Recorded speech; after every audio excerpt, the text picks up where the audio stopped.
Hello fellow brawlers, I'm KairosTime and it is time to brawl. Now for today's video, we're gonna find out exactly how skilled you are in Brawl Stars using stats, science, well, actually mostly just math. Also, once we do that, I'm going to cover 6 ways that Supercell could improve power play to make it more fair and more competitive. Now, a couple of weeks ago, I polled my viewers and asked them 2 things. First of all, I asked them how many max brawlers they have, and second, I asked them how many power play trophies they earned in the first season of power play. I got over 11,000 answers, which you guys are fantastic. Thank you so much. That is plenty in order for us to answer a couple of different questions. Okay, so for my first question was, statistically, how important is it to have multiple brawlers at max level if you want to do well in power play? Obviously, we know it's important, but how important is it statistically? Like, can we get a number?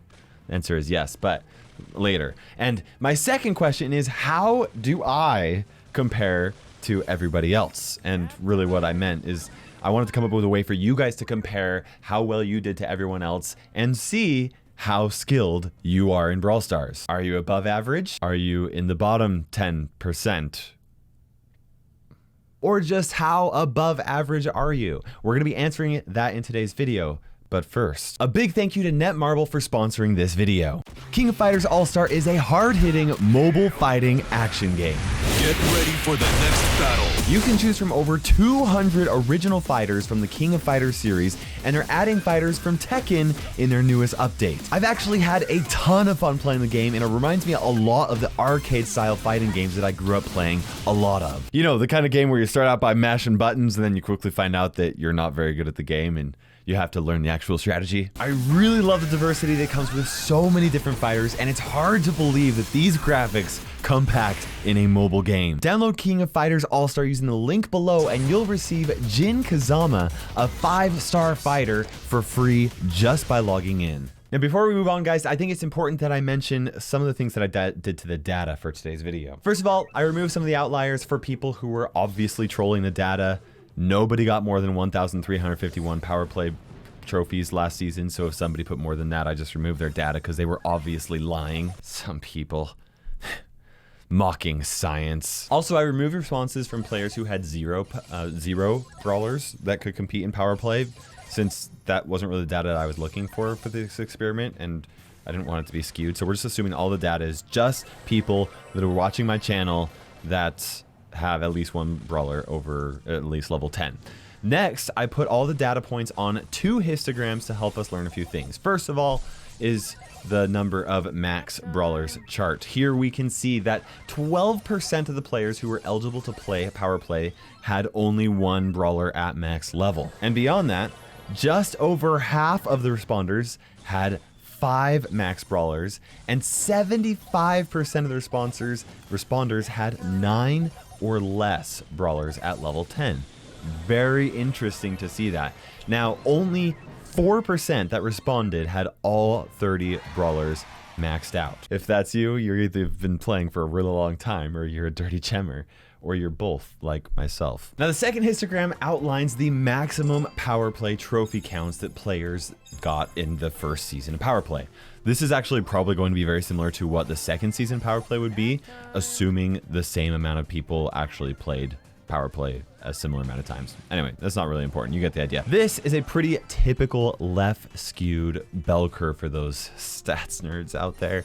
Really what this means is that there were quite a few players that didn't do super great, either due to only having a few brawlers to choose from, or from not playing all of their matches throughout all the season, or just sucking.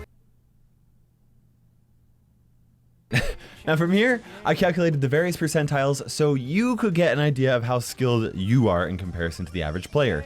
10% of the players had 368 trophies or less, 25% of the players had 634 trophies or less, 50% of the players had 783 trophies or less. Now this is a significant number because this is the median average, meaning that if you got more than 783 trophies, you are above average, you're above the 50th percentile. Now 75% of the players had 879 trophies or less, and 90% of the players had 962 trophies or less. Now if you are around 962 trophies, this means that you are in the top 10 percentile. And if you had 1,124 trophies or more, you are in the top 1 percentile. Now, one of the questions I had, like I said, is how did I do in comparison to everybody else? And I know it's not really the point of this video, but in case you're curious, I ended just under 1,000 trophies at 998.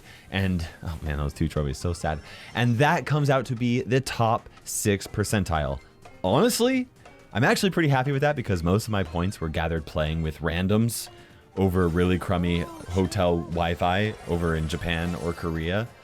But yeah, like I said, not really the point of this video. Now, these numbers should give you a good idea of how skilled you are in comparison to other viewers of my channel based off of how well you did in power play. If you got above average, you're likely a more skilled player than most. And if you're below average, well, there's still more hope for you because I'll talk about this later on, but most people that are actively watching my channel and are submitting those forms are probably better than most players, but you get the idea. Now, we've answered how skilled you are based off of how many power points you got during the season. The next question I wanted to answer is just how much does having multiple brawlers maxed out impact your success in power play? Well, luckily there's a statistical test for that called the Pearson correlation test coefficient, or something like that. I'm not gonna bore you with what that means, but I can use Google Sheets to run a Pearson correlation test to compare the number of max brawlers that the players had in the survey to their highest power points in the survey. I did that, and it spat out a value of positive 0.3. And I'm not gonna go into too much detail of what that means, but one way that you can interpret that is how well you do in power play is roughly 30% correlated to how many max brawlers you have. The other 70% is correlated to something else, namely your skill, signal strength of your Wi-Fi, the skill of your teammates, whether or not you played all of your matches, and a few other things like randoms kicking the ball into your brawl ball goal, which did happen to me. It's pretty obvious that having multiple brawlers will actually help you in power play, but 30% is actually a pretty big deal. So yeah, it's a good idea to have more brawlers maxed out in case you guys weren't trying to do that already. Okay, now I've answered the questions that I sought out to answer, and I'm going to talk about 6 ways that Supercell could actually improve power play to make it more fair and more competitive. But before we do that, I just wanted to acknowledge some things with this study. First of all, I do think that power play is an excellent way to test how skilled a player is in Brawl Stars overall across multiple modes and across all of your brawlers, but only if you have a maxed out account where you have a fair chance at using any brawler with any star power. For everyone else, it can still obviously determine skill, but it's going to be a little bit less accurate.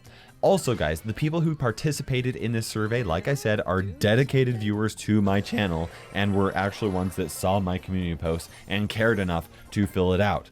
As such, it's very likely that the stats are from a more skilled audience than the majority of players, since most players who play Brawl Stars don't actually go onto YouTube to watch Brawl Stars content enough to see my community post where I sent out the poll. So even though the average player got around 783 trophies in my survey, the true average is probably closer to maybe 650 or 600 or maybe even less. So yeah, everybody watching now has at least some justification to say that they don't suck. You don't suck. We might suck at Brawl Stars, but you don't suck. Lastly, I didn't control for any players who did not play for all of their matches every single day. So yeah, obviously, if you miss a few matches here or there, you're gonna get a lower number than players who were able to play all their matches. So yeah, with those disclaimers out of the way, let's talk about 6 ways that I think, I can count, Supercell should improve power play. First of all, I find it's very frustrating to have a very close loss and immediately going from possibly gaining 30 trophies to only gaining 5. Oh, it's so unfortunate when you're 2 bounty points away and you end up losing.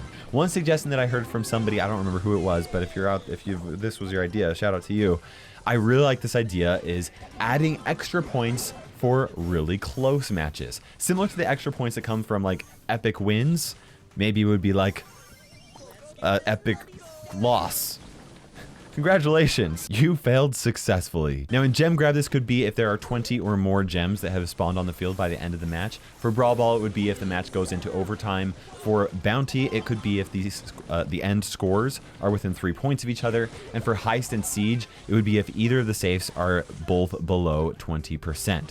Now I don't think that the bonus points should be taken out of the winning team's score, but rather I feel like they should just like add maybe 5 bonus points to the losing team.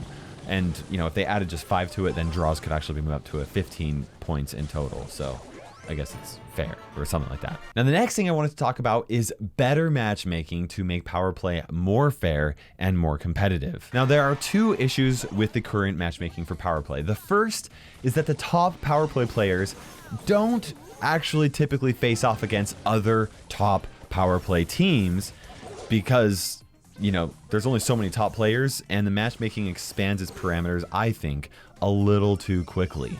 This means that the best players end up facing against players that are lightly less skilled, still very, very good, you know, near the high end things, but definitely not the people at the very top. And that means that power play is easier for the best players than it is for harder. You don't want it to be like that. You want it to be like, you want the best players facing against the best players every single time. This actually impacts things and it trickles down a little bit, leading to more unfair matches the higher you get into power play trophies. Now, this issue is also the case in regular ladder, but matchmaking is already incredibly long for top players in regular ladder, so I think that's fine there. And the other thing as well is that you can play an unlimited number of matches in the ladder, but in power play, you only have 3 matches a day. And if you only have the opportunity to play 3 matches a day, unfair matches are a lot more impactful. So yeah, I think that needs to be addressed a little bit. Another issue is that matchmaking only currently, to my knowledge, it only currently takes power play trophies into consideration, not the number of times you've actually played power play during the season. Although that should be roughly about the same, I feel like it should be included. This leads to unfair matchmaking depending on the day that you decide to play. Currently, the competition is the hardest and most fair during the first hour of the power play map. But as more time goes on, fewer players are playing power play, which means that matchmaking takes longer and becomes less fair. And you get the idea. Now, the way that I'd want Supercell to improve matchmaking to fix these 2 issues, in most cases, I'm a fan of short matchmaking times, but I would appreciate an increased matchmaking duration to ensure more accuracy and fairness, especially higher up when you're talking about competitive teams. Also, I'd want the number of matches that you have played in power play to be put into consideration as well.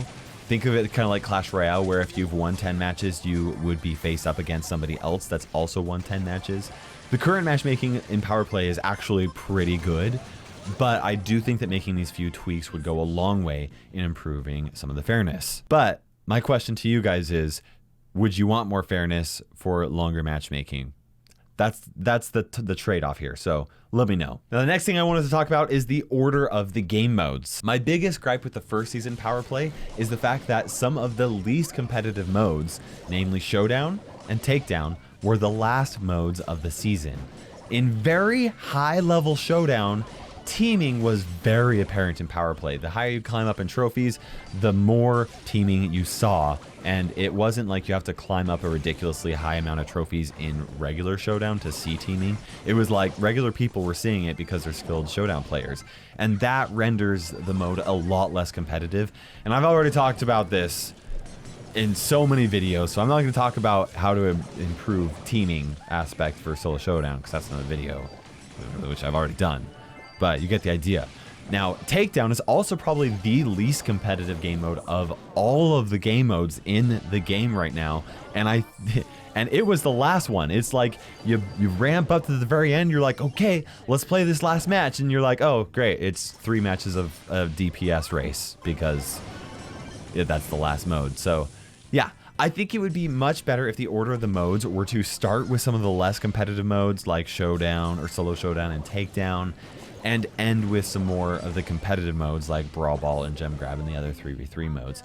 I do, oh gosh, and also Lone Star. Lone Star is incredibly fun, and I would say that's actually pretty competitive as well. Now, I do feel like that would really improve the overall flow of power play, like I said, rather than it just ending on a massive DPS race against the boss. Now, lastly, I wanted to talk about some solutions to improving matchmaking to be more competitive when playing with randoms in power play. Because let's face it, not everybody has some friends that you can just play power play every single day and that works out great all the time. Because, you know, sometimes you plan on doing that and then you're traveling to Asia to cast the Brawl Stars World Championship. Most people don't have that issue, but I did. Currently, the issue is that you have no idea which brawlers your teammates may or may not be playing. So you pick your favorite level 10 brawler for the mode, or maybe your only one, and you jump into a match and you make the best of it. From my experience with playing with randoms, it can go well, but it doesn't go over very well most of the time. I would love for it if power play, you could actually choose to enter a quick match, which would just be the same as it currently is. You know, you just like press enter and you enter in there and, you know, you just go for it. Or you could press a button that says form a team, you know, and when doing that, the game would match you with 2 other teammates that also have at least 3 level 10 brawlers, so that like everybody always has an option to play. And then you would have 20 seconds to select your brawler that you want to play. And once you've decided, okay, I'm okay with this setup, then you can confirm it. And that way you can make sure that your team comp is a little bit more well-rounded. Or, I don't know, if you know that your teammate is going to play Mortis and Brawl Ball, then you can at least plan for that and have some type of a support brawler to help make that happen, even though you know is not a very good option. Additionally, I really do feel like there should be a play again option when playing with randoms. And then if people like did not have any more matches available to play, then they would automatically be excluded from the next match. You know, just immediately the X, so you know that they're not going to join. They're not going to play again. Anyways, guys, I hope you enjoyed this video. How well did you do in power play, and how competitive are you? Let me know in the comment section below. And also, I want to know what your thoughts about power play are in response to my 6 suggestions to improve it. So yeah, lots of feedback, and I will take this feedback and send it back to Supercell, so I appreciate you taking the time to do that. Anyways, guys, for now, this is KairosTime ticking by, and we will see you in Brawl Stars.